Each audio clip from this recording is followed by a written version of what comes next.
We're not playing the violin, we're not playing the cello. We're playing the bass. We have to generate power. It takes a little bit of strength. Let the rosin do the work for you. The double bass, being more of a gamba than a violin, will choke very quickly. So I play with an overhand bow grip, very similar to violin or cello. There is a school of bass playing with an underhand grip. Again, that harkens back to the age of the gamba. Each grip has its advantage and disadvantages. There are phenomenal players that play with one grip or the other. A lot of it has to do with what's going on up here, not what's going on here. But here's how I like to hold the French bow grip. All right. I like to think of it this way. These fingers meet right here. Okay. So there's this. These fingers meet right here, just like that. I like to hold between the knuckles, not way down like this, not way up like this. So the shape of the hand is like this. Again, slight curve in the fingers. Thumb is moved just a little over to meet this, and it's a natural curve, not that, not that. So take that. All right. This finger, the ring finger, goes into the curve of the bow, right here. This finger kind of goes above the pearl. So this idea. So that's it. And then now there's flexibility. There's a system of springs here that you can use as necessary. You know, sometimes we do this, sometimes we do that. We can shock absorb a little bit that way. Sometimes the grip is spread. Sometimes it's more violinistic. That shock absorber concept, we talked about that, you know, where the bow is uncontrolled. So if you turn to the side, and you can see I'm pulling the bow up. So we need to be able to have the flexibility to do these kinds of things, which means the thumb needs to be flexible as well. There's a system of springs involved. The last thing is spiccato. All right? The way I like to think about spiccato, it's a thrown bow stroke. You need to learn the springiness of the bow and the hair and the stick. And you need to learn to let the bow kind of bounce on the string rather than making it bounce. And on the double bass, spiccatos and staccatos are, generally speaking, necessarily a little shorter than they might be on other string instruments with shorter and thinner strings.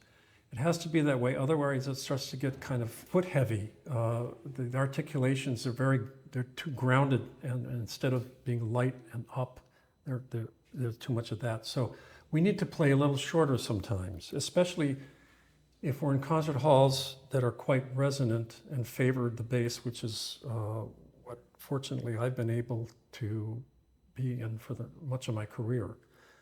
So we design our articulations and our sounds around the acoustical environment that we spend time in. So spiccato, a thrown bow stroke. So first thing is to let the bow bounce on the string in a random kind of way. I'm putting it on the D string. Or I'll play an open D. Just let it bounce so you can feel. As you notice, my hand is very loose. Now take that and do a down bow on the D string. Get used to that. And an up bow on the A string. So down bow on the D, up bow. Find the springiest part of the hair. So what you're doing now is you're throwing the bow on the string and letting it bounce. That's the key word. You're letting it bounce. Next, you're going to start to control the rate of that bounce. So I will do that by, instead of letting it bounce randomly, I'm just going to let it bounce once. That's on the D string. Again, a down bow on the D string, up bow on the A string. Down bow on the D string, up bow on the A string.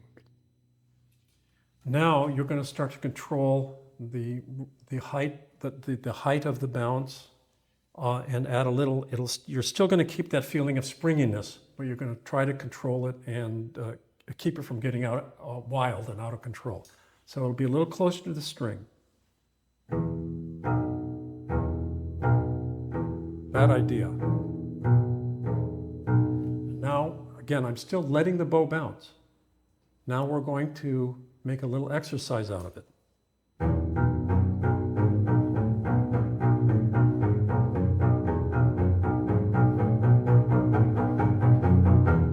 You can also vary the length of the note. I'm still letting the bow bounce. I call that an off-the-string articulation because the movement for the bow stroke starts off the string, not in the string or on the string. Now we do a little faster and a little closer to the string, and you'll see that the right hand starts to move a little bit like this, in a circular manner.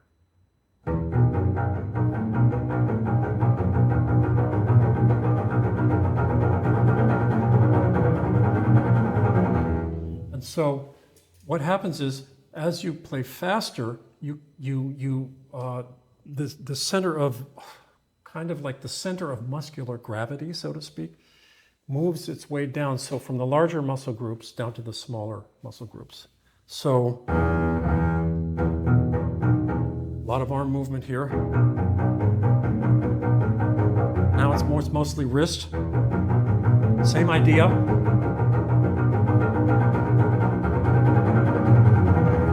Now you translate that to one string.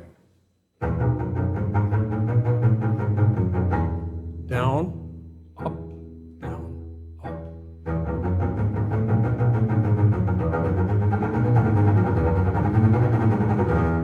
So that's the essence of a spiccato. When we do a spiccato, and a lot of these bow strokes, we articulate this way with the hand and the shoulder, from the shoulder. But as we're moving and we cross strings, there's a plane, a geometric plane here. Point A, point B, point C. You want to keep everything on the same plane, more or less, especially points A and B. So when you cross strings, you're doing this idea rather than this. It's more like that. That way, when you're doing your circular motion and you're doing the string crossing, that stays in the same plane and things move this way. So, all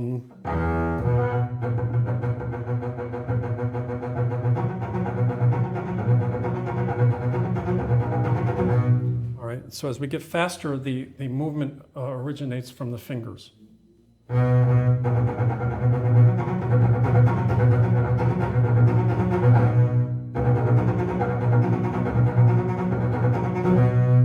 So that's the essence of a spiccato. I'm letting the bow bounce, but controlling the rate of the bounce. When I speak, I don't speak in a monotone like this, with everything pronounced exactly the same way. I speak with inflection. Part of the inflection has to do with what we've discussed before, which is the concept that every note has three parts to it, a beginning, middle, and an end. So if you don't think about that, then you start to talk like this and everything sounds exactly the same with no inflection one way or another. However, we add consonants, vowels, accents to the way we treat those three parts of the notes, and we get consonants, vowels, and accents. Or we could have consonants, vowels, accents. The syntax of all of that is very different. The syntax of that is very different. Or, you know, that's saying, my horse, or a horse. My kingdom for a horse, or a horse, a horse. My kingdom for a horse. It changes how the meaning of the sentence. We do that with music as well. Example. This is the way I like to interpret it. Forward movement with articulation, releasing, and then connecting notes in that manner.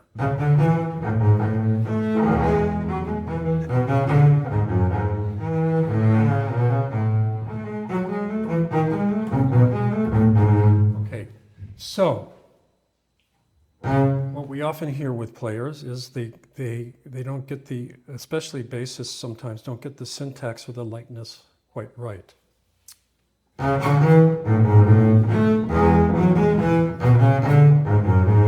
right, so there's a lot of things that go into this. Some articulation, marcato, but long, leading, and then accenting to some extent and releasing. Marcato attack with a release. So now end of that note relates to the beginning of the next note. Now this note is connected to this note by the octave. The end of that, the low note, relates to the high note.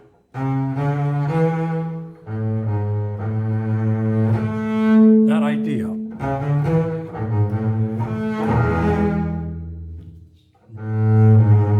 Connection.